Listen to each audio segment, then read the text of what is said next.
प्रबंधन में। एनपीएम बोलो। हाँ हो गया ना। हिंदी इंग्लिश कल से करेंगे। इसको थोड़ा सा बताएंगे वहाँ। 1.5 घंटे इसको लेंगे, 1.5 घंटे हिंदी इंग्लिश लेंगे कल से। कल से स्टार्ट कर देंगे। तो हिंदी और इंग्लिश एक साथ कराएंगे, थोड़ा साथ देना हमारा, ताकि हम भी जान जाएं कि हिंदी में इंग्लिश में। कोशिश तो हम पूरी करेंगे, है ना, है ना। तो इसमें ये लिखे एनपीएस में, एनपीएम में द्वितीय मिन्नोब्रुक सम्मेलन। वो प्रथम मिन्नोब्रुक था, ये द्वितीय मिन्नोब्रुक कब हुआ? 88 में, 1988 में। इसमें इसकी अध्यक्षता फ्रेडरिक्सन ने की थी, उसकी अध्यक्षता फ्रैंक मैरिनी ने की थी, इसकी अध्यक्षता फ्रेडरिक्सन ने की थी। फ्रैंक मैरिनी लिख लीजिए वहां ना। इसकी अध्यक्षता फ्रेडरिक्सन, इसने इसकी अध्यक्षता की थी। अब इसमें क्या किया गया, इसको परिवर्तित विश्व की फ्रैंक मैरिनी ने। इसमें बदलते विश्व की आवश्यकता अनुसार परिवर्तित विश्व की आवश्यकता अनुसार लोक प्रशासन के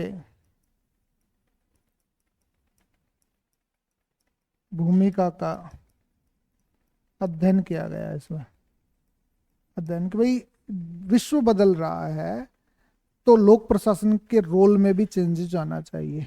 ये बातें न्यू पब्लिक मैनेजमेंट लेकर आया। और आप सब लोग जानते हैं कि नवलोक प्रशासन, नवलोक प्रबंधन ने एलपीजी को बढ़ावा दिया। एलपीजी का मतलब लिबरलाइजेशन, प्राइवेटाइजेशन, जैसन और ग्लोबलाइजेशन। मतलब ये जो बात आ रही है वो सब कुछ एनपीएम की देन है। ये एनपीएम क्या करती है कि सरकार से अनावश्यक कार्यों को हटाकर निजी क्षेत्र या बाजार को सौंप दे। ये यूं कहता है सरकारी नियमों में, सरकारी प्रक्रियाओं में क्या ला दे, सरलता लाई जाए। ये यूं कहता है, सरलता लाना। समझ रहे हैं आप? लिबरलाइजेशन का मतलब सरकारी प्रक्रियाओं में सरलता लाना। और सरकारी प्रक्रियाओं में सरलता का मतलब ये हुआ ईज ऑफ डूइंग बिजनेस को बढ़ावा दिया जाए। बोलो, ईओडीबी को बढ़ावा दिया जाए। प्राइवेटाइजेशन का मतलब होता है अनावश्यक तथा अप्रासंगिक कार्यों को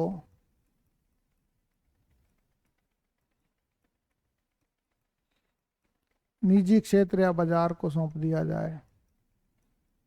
क्षेत्र या बाजार को सौंपना। बोलो, जब आप बाजार को सौंपेंगे तो मतलब क्या हुआ? मिनिमम गवर्नमेंट, मैक्सिमम गवर्नेंस को बढ़ावा दिया जाए। ये कह रहा है ये बात। वो जब उदारीकरण और निजीकरण अपना लें किसी देश की अर्थव्यवस्था को, क्या कर दें, वैश्विक अर्थव्यवस्था से जोड़ दें।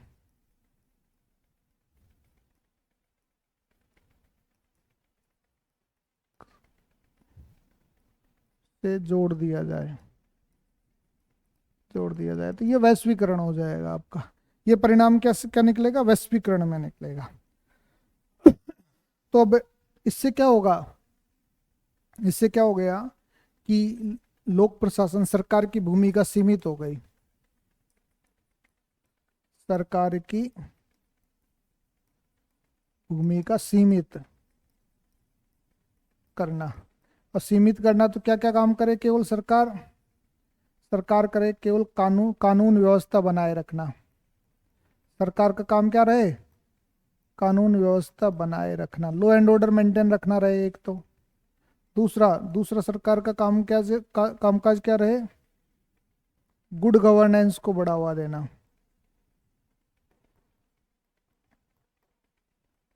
बढ़ावा देना, दूसरा काम ये रहे। गुड गवर्नेंस क्या हुआ, केवल नजर रखे वो और बेटर फैसिलिटीज उपलब्ध कराए, ऑनलाइन सुविधाएं उपलब्ध है, ई गवर्नेंस को बढ़ावा दे और प्रॉम्प्ट रूप से दे, पारदर्शिता के साथ दे। और तीसरा सोशल जस्टिस, सामाजिक न्याय, कमजोर वर्गों का कल्याण, सामाजिक न्याय प्रदान करना। कोई आपसे पूछे कि आप क्या करेंगे, कि साहब हम तो 3 काम करेंगे, आज लोक प्रशासक 3 काम करता है मात्र। एक तो लॉ एंड ऑर्डर मेंटेन करता है, दूसरा सोशल जस्टिस का काम करता है, तीसरा गुड गवर्नेंस को बढ़ावा देता है। 3 काम काज करता है। अब लॉ एंड ऑर्डर को मेंटेन करने का काम तो यही है कि आप पुलिस स्टेट की भूमिका अदा कर रहे हैं, लेकिन शांति बनाए रखने के लिए चाहिए। ये तो शांति व सुरक्षा के लिए जरूरी है, क्योंकि जब आप शांति और सुरक्षा बनाए रखेंगे तभी देश में बिजनेस पनपेगा, है ना। दूसरा हमारा गुड गवर्नेंस है।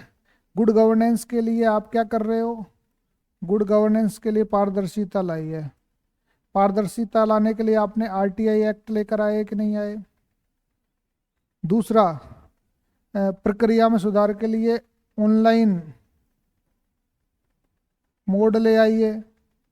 तो आप आईटी एक्ट लेकर आए कि नहीं आए, ई गवर्नेंस, ऑनलाइन मोड। आप शिकायतों का त्वरित गति से निस्तारण कीजिए, त्वरित निस्तारण नागरिकों का। आप आरपीएसजी एक्ट लेकर आए कि नहीं आए, आप आरटीएच एक्ट लेकर आए कि नहीं आए, राजस्थान अकाउंटेबिलिटी एक्ट भी आ रहा है, ये आया कि नहीं आया। आप पब्लिक सर्विस गारंटी राजस्थान संपर्क आपने डेवलप किया कि नहीं किया। ये सारे के सारे कामकाज आप कर रहे हैं कि नहीं कर रहे। और सामाजिक न्याय के लिए, कमजोर वर्गों के कल्याण के लिए कितनी योजनाएं आपने पढ़ी है। यही तो काम करता है एक पब्लिक एडमिनिस्ट्रेशन में एडमिनिस्ट्रेटर, और केवल हमें यही तो काम करना है। कमजोर वर्गों के लिए आपने पढ़ा होगा, एससी के लिए, एसटी के लिए, बीसी के लिए, दिव्यांग के लिए, है ना, विमेंस के लिए, ऐसे बहुत सारे कामकाज पड़े होंगे। कमजोर वर्गों के कल्याण के लिए योजनाएं, कार्यक्रम, नीतियां पड़ी होगी। इन नीतियों का क्रियान्वयन किस प्रकार से किया जाता है। तो सरकार की भूमिका यहाँ तक सीमित कर दी हमने। सरकार इंडस्ट्रीज नहीं चलाएगा। अब सरकार का काम अनावश्यक किसी भी सेक्टर में जाके दखलंदाजी करने का नहीं रहेगा। सरकार एक फैसिलिटेटर की भूमिका निभाएगी, एक रेगुलेटर की भूमिका नहीं अदा करेगी।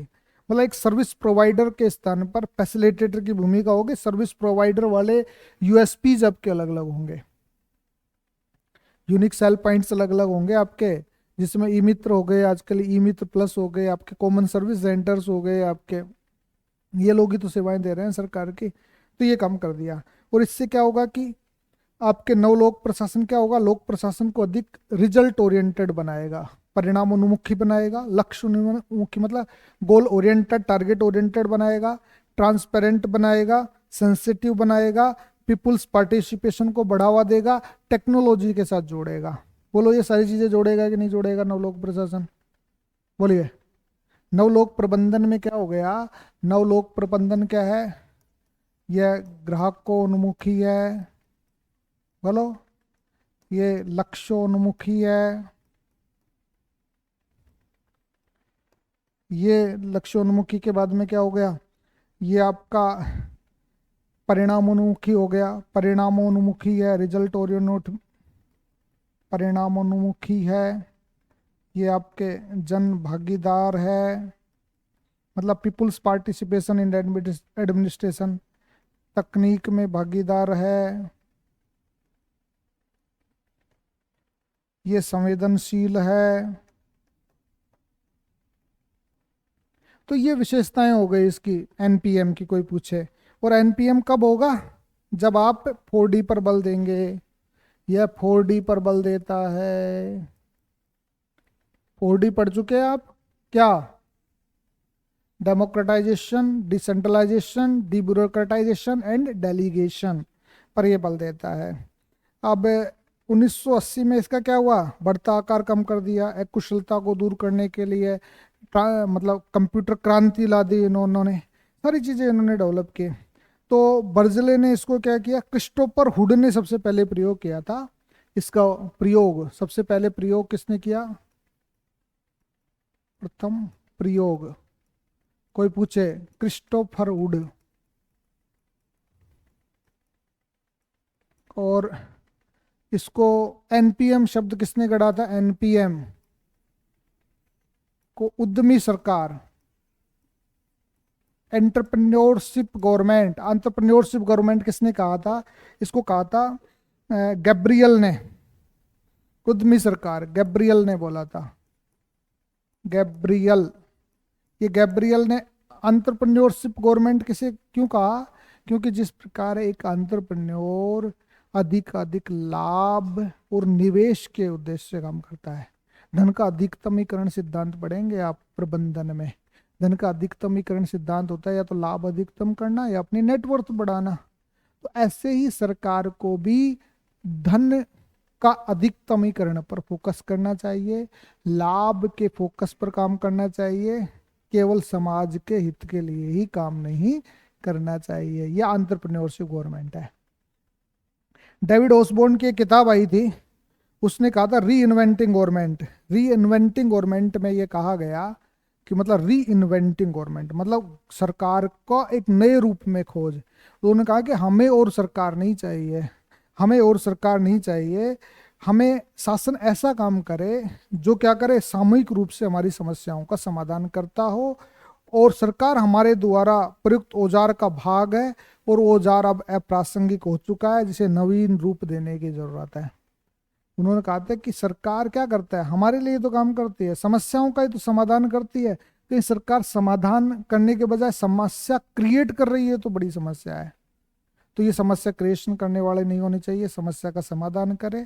और यदि हमारा औजार पुराना हो गया है तो इसको बदल दीजिए, नए औजार ले लीजिए। और सरकार नहीं चाहिए हमें, हमें सेवाएं चाहिए, सेवाएं कोई भी दे देगा, सरकार की जरूरत नहीं है, सीधी बात है। और वारेन बेनिस ने तो बियॉन्ड द डेमोक्रेसी नाम की एक किताब लिखी, और उन्होंने कहा कि यदि यही हाल रहा तो 25-30 साल में नौकरशाही का पतन हो जाएगा। 1995 में किताब लिखी थी, तो खत्म ही हो गई ब्यूरोक्रेसी, तो खत्म सी होगी मान लो। तो उद्यमी सरकार के 10 लक्ष्य बताए थे उन्होंने, डेविड ओसबोर्न और गैम्बलर ने, री इन्वेंटिंग गवर्नमेंट ने। पहला तो ये बताया था उत्प्रेरक सरकार। उत्प्रेरक सरकार क्या है कि सामाजिक समस्याओं को हल करे, कैटलिस्ट की बातें काम करे, कोई भी समस्या आए तो उसका तुरंत त्वरित गति से समाधान करे, ऐसी सरकार होनी चाहिए। सामुदायिक बहुलता का मतलब ये होता है कि नौकरशाही के आकार को तो कम किया जाए, down sizing of bureaucracy and enlarge, किसको करें, सिविल सोसाइटीज को, वॉलेंट्री ऑर्गेनाइजेशंस को, एनजीओज को बढ़ावा दिया जाए। और आजकल यही तो हुआ, 90 के डिकेड्स के बाद में, 90 के दौर के बाद में क्या हुआ, झोला बाबू की सरकार बनने लग गई, एक नॉन गवर्नमेंटल ऑर्गेनाइजेशंस को बढ़ावा मिला, एनजीओज को बढ़ावा मिला कि नहीं मिला? ये इसी की तो वजह से तो सामुदायिक बहुलता, मतलब सरकार नहीं चाहिए, पैरेलल गवर्नमेंट चाहिए हमें। तो पैरेलल गवर्नमेंट की तरह काम करने लगे कि नहीं करने लगे ये लोग। तीसरा, प्रभावी सरकार। हमें क्या करना है कि सरकार की भूमिका को तो कम करना है, रोल ऑफ गवर्नमेंट को क्या करना है, कम करना है, और प्रभावी बनाना है, प्रशासनिक अकुशलता को दूर करना है, उसमें एफिकेसी देना है। एफिकेसी कैसी हो, इकोनॉमी, इफेक्टिवनेस, और फिर एफिकेसी आती थी कि हम तो मिनिमम तो इनपुट करें और मैक्सिमम आउटपुट ले लें, ऐसी सरकार चाहिए। पहले आपने देखा होगा कि पहले लोग छोटे से काम के लिए भी हवाई जहाज से यात्रा कर लेते थे, आजकल सरकार नहीं करने देती। आजकल तो सिस्टम ये हो गया है कि पहले मीटिंग्स के लिए बुलाया जाता था, आपको बहुत सारे खर्चे दिए जाते थे, आजकल बंद कर दिया है। पहले ड्राइवर रखती थी, ड्राइवर की परंपरा खत्म कर दी, गाड़ी की परंपरा खत्म कर दी कि यदि आपको गाड़ी की जरूरत है तो किराए पे ले लीजिए। इस मतलब सरकारी विभागों में चपरासियों की भर्ती खत्म कर दी उन्होंने, धीरे धीरे क्लर्कों की भर्ती खत्म कर देगी। ये क्या है, एफिकेसी, एफिकेसी के लिए डेवलप किया जा रहा है। तो ये बातें हो गई आपकी। फिर उद्यमी सरकार की बात हो गई कि एंटरप्रेन्योरशिप गवर्नमेंट का मतलब धन अर्जित करने पर बल दे। पूर्वानुमानी सरकार हो गई, तो ये समस्याओं का समाधान करने के मतलब जब समस्या आए ना उससे पहले पहचान ले आपको करना क्या है। तीसरा है आपका विकेंद्रीकृत सरकार, मतलब उच्च स्तर पर एक कामकाज नहीं हो, डिसेंट्रलाइजेशन होना चाहिए, परिणाम उन्मुखी, लक्ष्य उन्मुखी, ग्राहक उन्मुखी, है ना, उपभोक्ता उन्मुखी, ऐसा होना चाहिए सरकार को। समझ में आया कि नहीं आया? और ये बातें नवलोक प्रबंधन की अवधारणा पूरे विश्व में डेवलप हुई है। आपने देखा होगा कि 1990 के दशक में ब्रिटेन में तो मार्गरेट थेचर सिटीजन चार्टर लेकर आई थी। और आपके रोनाल्ड रीगन अमेरिका के राष्ट्रपति थे। ब्रिटेन की पीएम तो मार्गरेट थैचर थी जो 92 में आई, और अमेरिका के राष्ट्रपति रोनाल्ड रीगन, उन्होंने नवलोक प्रबंधन अपनाया था। और भारत में एलपीजी न्यू इकोनॉमिक पॉलिसी 91 में नरसिम्हा राव और मनमोहन सिंह सरकार ने अपनाई। सोचिए, आप समझिए इनको। तो इससे पूरे विश्व में ये चीजें हुई। तो ब्रिटेन में 3 E's पर बल दिया गया। अब अलग अलग देशों में किस प्रकार से एनपीएम को अपनाया गया, इस पर हमें देखने की जरूरत है। तो सबसे पहली बात करें हम ब्रिटेन में 3 E's को अपनाया गया, इकोनॉमी, एफिशिएंसी एंड एफिकेसी। और इसको नेक्स्ट स्टेप नाम दिया गया। बेसिकली जो 3 E's का कॉन्सेप्ट है हमारा, 3 E's, यहाँ तो इकोनॉमी है, यहाँ इफेक्टिवनेस है, और यहाँ एफिकेसी है। इफेक्टिवनेस एनिमल सॉरी एफिशिएंसी है, यहाँ एफिशिएंसी और यहाँ इफेक्टिवनेस है। इस पर बल दिया गया, तो इसको नेक्स्ट स्टेप नाम दिया गया। और सिटीजन चार्टर, एक चार्टर मार्क कार्यक्रम शुरू हुआ ब्रिटेन में। जो सेवाएं जो सरकार देती है उसको एक निर्धारित समयावधि में दिया जाने लगा, जिसको सिटीजन चार्टर कहते हैं। आपके सिलेबस में सिटीजन चार्टर है कि नहीं है? जो पब्लिक सर्विस गारंटी एक्ट है आपका, ये 2011 का, ये एक निश्चित समयावधि में सेवाएं देता है। सिटीजन चार्टर की तो पूर्ति करता है। अमेरिका में क्या हुआ? अमेरिका में मतलब गवर्नमेंट ऑर्गेनाइजेशंस को बेहतर बनाने के लिए government performance and result act पारित किया गया, जिसमें जो परफॉर्मेंस मैनेजमेंट एक प्लान बनाया गया 360 डिग्री। और उसमें कहा गया कि हमें बेसिक्स आउटपुट कैसे डेवलप किया जाए, न्यूनतम लागत से अधिकतम आउटपुट कैसे डेवलप करें। ये अमेरिका में डेवलप हुआ। सिंगापुर में क्या हुआ? सिंगापुर में जो सरकारी नौकरियां दी जाती थी ना रेगुलर बेसिस पे, उसको कॉन्ट्रैक्ट बेस पे देना शुरू कर दिया, ताकि सरकार का काम क्या हो, जब आवश्यकता पड़े तब उससे काम ले लिया जाए, और वो कर दिया। और पीपीपी मॉडल अपनाया गया। सिंगापुर में 2 चीजें हैं जिनको भी हमने अपनाया, एक तो कॉन्ट्रैक्ट बेसिस सेवाएं देना शुरू कर दिया, दूसरा इंफ्रास्ट्रक्चर डेवलप करना है तो सरकार के संसाधन खर्च करने की जरूरत नहीं है, पब्लिक प्राइवेट पार्टनरशिप मॉडल से डेवलप कीजिए। और भारत में क्या हुआ? भारत में आप सब लोग जानते हैं कि 91 में हमने एलपीजी अपनाया, लिबरलाइजेशन, प्राइवेटाइजेशन, ग्लोबलाइजेशन के तहत न्यू इकोनॉमिक पॉलिसी लाई गई। तो न्यू इकोनॉमिक पॉलिसी की बातें तो आप वैश्वीकरण के दौर में पढ़ चुके होंगे। दूसरा, बाद में 97 में भारत में सिटीजन चार्टर की शुरुआत हुई। ये सिटीजन चार्टर क्या था? जो भी नागरिक सेवाएं भारत में मिल रही है वो सारी की सारी सेवाएं क्या हो, एक निश्चित समयावधि में दी जाए, और निश्चित समयावधि में नहीं दी जाता है तो उसके खिलाफ कार्रवाई की जानी चाहिए। और फिर 2000 में क्या हुआ? भारत में आईटी एक्ट लाया गया, इंफॉर्मेशन टेक्नोलॉजी एक्ट लाया गया, जिससे ई गवर्नेंस को बढ़ावा मिला, ई कॉमर्स को बढ़ावा मिला। आज सारी सेवाएं ई गवर्नेंस, ई इलेक्ट्रॉनिक मोड पे प्रदान की जा रही है। और एक पारदर्शिता, शुचिता और त्वरितता लाने के लिए सरकार में आरटीआई एक्ट 2005 लाया गया। और निश्चित समयावधि सिटीजन चार्टर को कानूनी रूप देने के लिए राजस्थान सरकार ने Rajasthan public service guarantee act 2011 पारित किया। और जो निश्चित समयावधि में सेवाएं नहीं देता है तो उस पर जुर्माना लागू कर दिया गया। और नागरिकों को के प्रति संवेदनशीलता बनाने के लिए सरकार ने राइट टू हियरिंग एक्ट 2012 पारित किया गया। तो ये सारी व्यवस्थाएं हमने किया है, जो एक तरीके से नवलोक प्रबंधन का बेहतर उदाहरण है। तो ये सारी बातें आपको कैसा लगा, ये आपको बताइएगा जरूर, और कल देखेंगे बाकी की चीजें।